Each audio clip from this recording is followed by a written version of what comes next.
So many people had their first exposure to psychics, psychic phenomena, and the idea of being psychic from Hollywood and movies. Well, today I'm going to show you some clips from some Hollywood films that show psychics in action, and I'm going to show you which ones point out the kind of behavior that shows you what a fraud is, and which ones actually show you this one really knows what they're doing.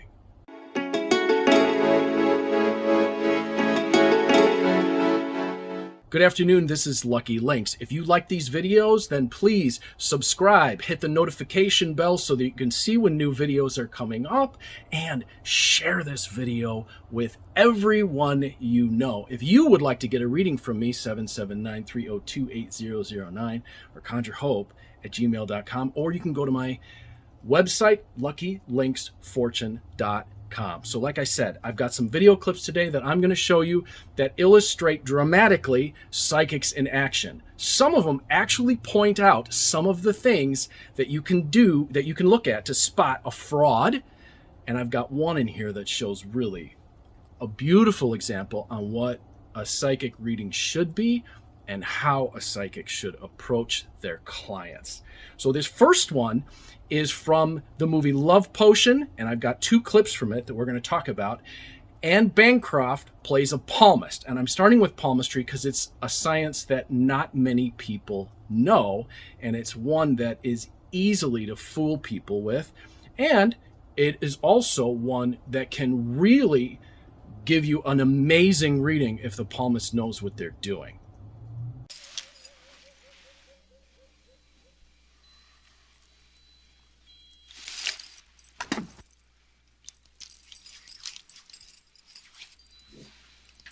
Okay, so this might have been a really weird one to start with.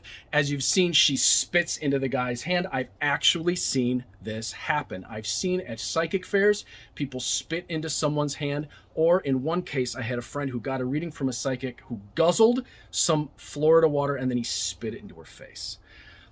If you were in a situation where you've got a psychic who either wants to spit on you or the other thing, asks you for bodily fluids, spit or blood or something else, be very careful. When they're asking for the fluid, it's because they're going to feed it to something that feeds off the energy in it, and it is something that is bigger than both of you, and it means that you will be making a contract for whatever it is you're asking for. There are a lot of people out there who do magic for clients and ask for bodily fluid. Also, if the client spits in your face or spits on you or wants to, this is a sign to take off. Leave the bodily fluid out of the reading whenever possible, and you'll probably have a better experience all the way around.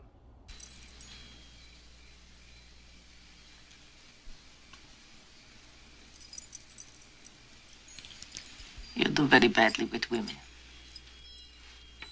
No, I do all right. No, you don't. There are no women here. What's this?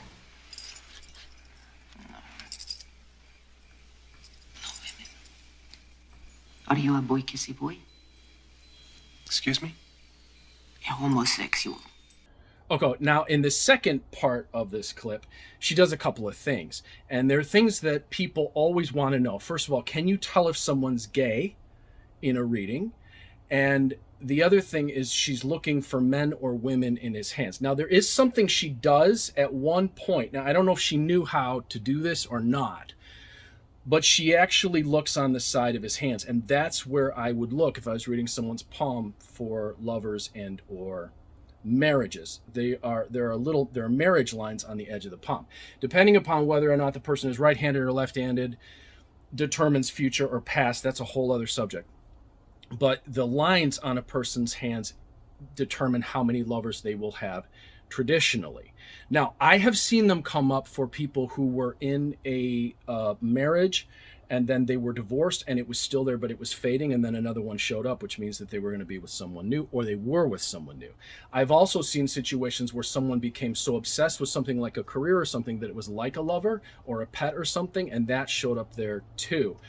And like I said, when it ends, it can sort of fade and starts to fade, but you will see that it affects them still because of its presence. So when she looked at the side of the hand, I thought that was a good example of someone who might know what they're doing in terms of looking in terms of relationships. As for the gay thing, this is a question that I get all the time, especially from people who are readers. Can you tell if someone's gay or not in a reading? These days, things are becoming a lot more confused, I think, in terms of where the lines are of one way or another, because I see people being more experimental with their sexuality these days than I did when I started out. I used to be able to tell if a person, it would come up sometimes that a person was hiding something, or if they had a lover that was the same gender as them, if they came up as the opposite card in a tarot and the opposite gender card. So men who came up as queens or queens who came up as kings used to show me that, and I used to be able to see it from that and get some sort of idea sometimes. But in the palm, I would say it's not that it's not possible. It's just that if a palm reader were reading it, they would be using other means to get it. And there are ways to get information off the palm without just looking at the lines. That's a whole other subject, and it takes a lot of spiritual development and the ability to be able to draw from the person without, and I don't mean suck the energy off of them, but to draw other information without just seeing the lines. The cards say we will be lovers. But you do believe. I mean, really believe in the cards. Well, they have never lied to me.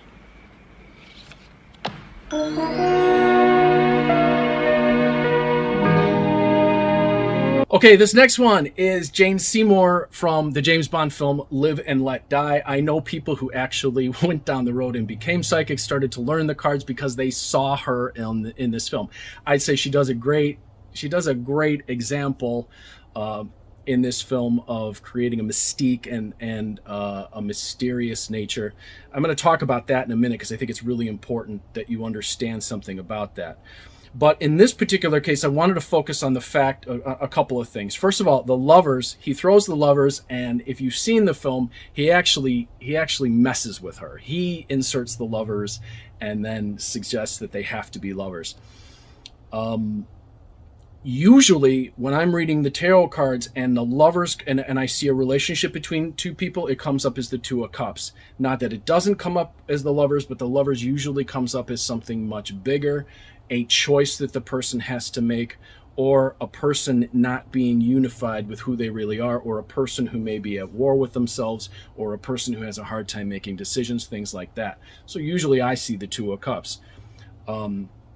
It would have been hard maybe to express that in the film, but a lot of people think that just because the lovers doesn't come up, it doesn't mean that they have a love affair or a potential for love. That's not necessarily true. There's a lot of ways that it could come up in the cards. You could actually see a court card come up for and say, oh, there's a person here, and I'm seeing that you have an interest. So maybe it's a king or a queen or a knight that comes up, and you may see them as a love interest there. So that's the first part.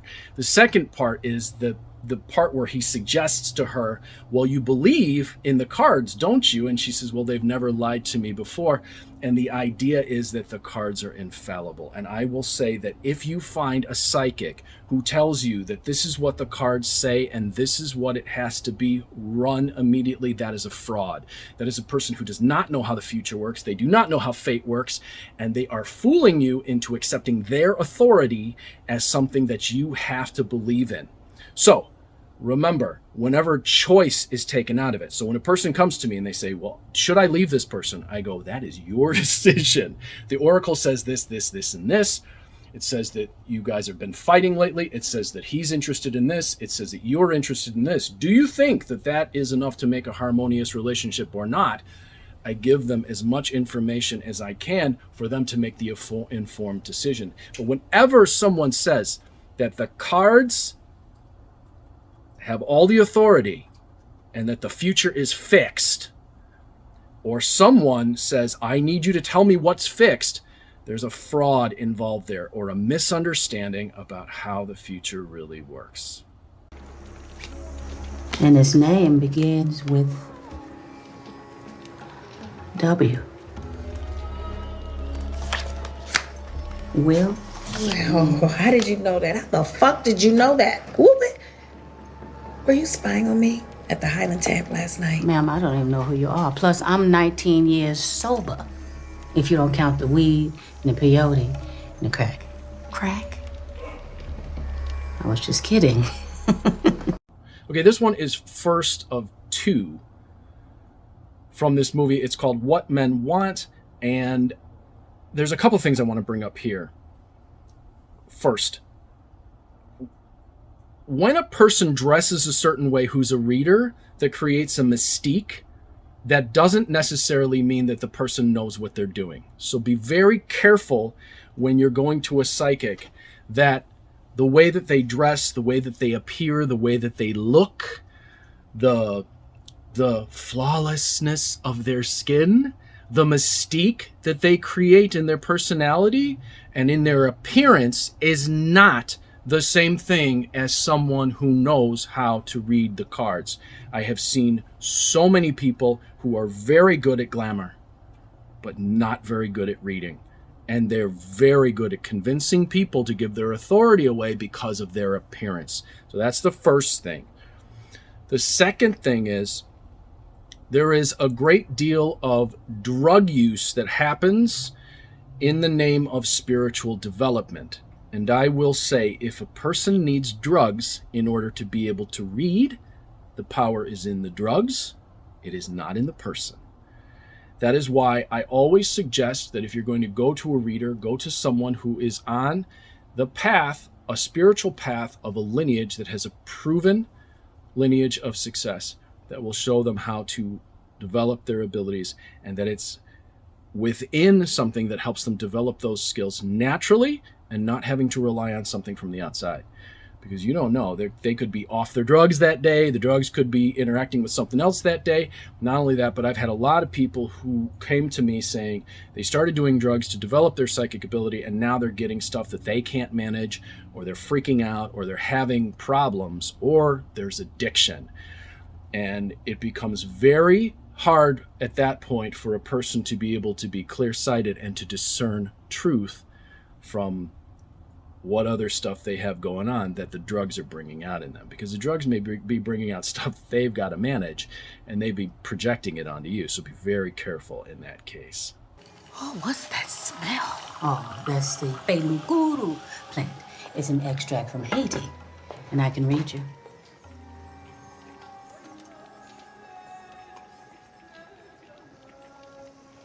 Just take a sip. Go on, take a sip. Relax. Yo. Oh, yes. Now. Oh, drink it. Get it down. Sip it. Oh, travel within. Feel yourself. Feel it. Relax. You are yin and you are yang. Okay, there's sort of a comedy edge to this as well, but still, I think the point is very important because it is something that I see constantly. People who set them up as spiritual gurus who then encourage people to do drugs because they don't know how to help the person actually move towards unlocking those pieces of themselves, and instead they get them hooked on drugs, so they keep coming back again and again and again. Be very careful. I'm going to say it is your decision what you choose to do with your life and what you choose to do and how you choose to do it. But I'm going to say, if you're on the fence, but someone giving you drugs and saying that this is the way to spiritual attainment, I would say be very careful, because that person, if they can't help you do it through natural means of your own power, your own ability, and help you unlock your own abilities, I would say that you're dealing with a fraud. And there are many individuals out there who claim to be highly evolved spiritual gurus who who do all sorts of doublespeak. They use all sorts of neuro-linguistic programming, which is a really, really big thing that I see right now. There are people who speak in voices and tongues and everything, and they're saying, well, I'm giving you a message, even though you can't understand it. What they're couching that message in is neuro-linguistic programming. Not that neuro-linguistic programming is a bad thing. It can be used for incredible things to help an individual in hypnosis to develop. But there are people who are misusing these things, and they're using drugs to get people addicted, to get people hooked on trance, and then they never developed. And there's a really good example I can give of this from working out at the gym. There's a machine at the gym that you can use to help you do pull-ups and dips. And if you've ever tried it, it's very difficult, if you've ever done this, to get off that machine and actually develop the power in yourself to be able to do it. And those who really know, the really good trainers, say, don't use that machine because you'll never get off it. It never really gets you strong enough to be able to get off it. Do these other things where you start to move and pull and strengthen yourself naturally, and then you can actually do pull-ups by your own natural power, not with the aid of the machine. You can use rubber bands, you can use different positions, and then you develop those muscles naturally. Whereas if you're using this machine, you can't ever develop. So think about that whenever it comes to drugs, someone offering you drugs or someone doing drugs to do a reading for you, or someone claims that drugs open up your psychic abilities. If it's not coming from your natural power, run the other direction. You know what that means? It's Latin. Means know thyself. I'm gonna let you in on a little secret. Being the one is just like being in love. No one can tell you you're in love, you just know it. Through and through. Balls to bones. Well, I better have a look at you. Open your mouth, say ah. Ah.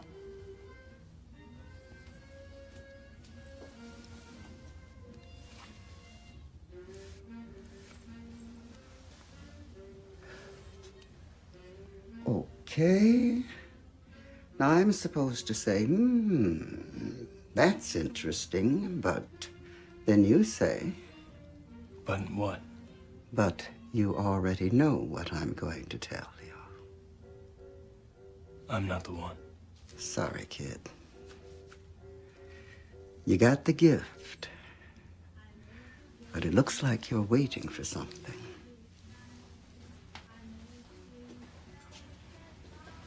What? Your next life, maybe. Who knows? All right, and this is the last example I've got, and this is an example, I think, of an oracle that does everything right. This is obviously, for those of you who haven't seen it, this is from The Matrix. This is the oracle. It's the moment where Neo is finding out whether or not he's the one. Morpheus thinks he's the one. He goes to the oracle, and the oracle says that to him. That is beautiful. And this is why. The first thing is, she says, you have to recognize that you have the power within you. You have to know what it is inside of you, and you have to be sure of it. And what she's talking about is, we all have these gifts that we were born with, and a psychic who will encourage you to actually go in and cultivate those gifts is one that I think is a sign of a psychic who really is trying to help you and is the real thing. You also notice in this clip, she's watching for his reactions. He has it all inside of him, and she says, you do have it all inside of him, but you're waiting for something. I don't know, maybe it's your next life or something like that. Well, we all came in to do something, to be something. And we get confused. We think our jobs, we think boyfriends and girlfriends, we think paying the light bill, they become our purpose. When in actuality, those things are just things that sort of arise naturally. If we're living our purpose, we should be able to take care of all those things. We should be able to have great relationships. We should be able to take care of get our needs met, all of that stuff that we lose ourselves in.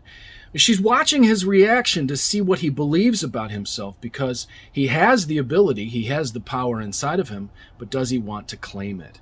So when you go to a psychic, if she tells you, well, this is it, and this is who you are, and this is who you've got to be, that's one thing. But if you go to a psychic who says, you have all this ability in you and you have the choice, you can either develop it or not develop it. That's someone who's looking realistically at the possibilities and the potentials of the future. Because the future is not one straight fixed line. And anyone who tells you it is doesn't understand how the future works. There's possibilities and potentials. And a psychic who really knows what he or she is doing is going to see those possibilities and potentials, and is going to see the qualities that you have inside of you that can help you unleash the best parts of yourself and actually move towards the potentials that you're really wanting. And they can help you to see whether or not the things are lining up for you to be able to get it. And in some cases, what you could do to change that. And remember this, just because a psychic can see something coming or not coming doesn't mean they know what you're supposed to do to be able to fix it. That's not always clear. So watch for someone who says, these are your options, these are your choices, these are the things that are going on, and whether or not they can actually discern what is going on with you.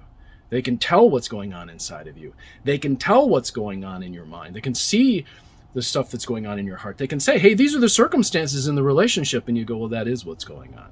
Now it's your choice what you want to do with it. I'm Lucky Links. As always, wishing you success and good fortune in all that you do. If you got a clip from something that you'd like me to look at and say, is this an example of a good psychic? Is this a fraud? I'd be happy to do it. So put the link below and I'll do so. You guys have a fabulous day, and I hope that you now can go out and see at least a little bit more what makes a good psychic and what makes a fraud.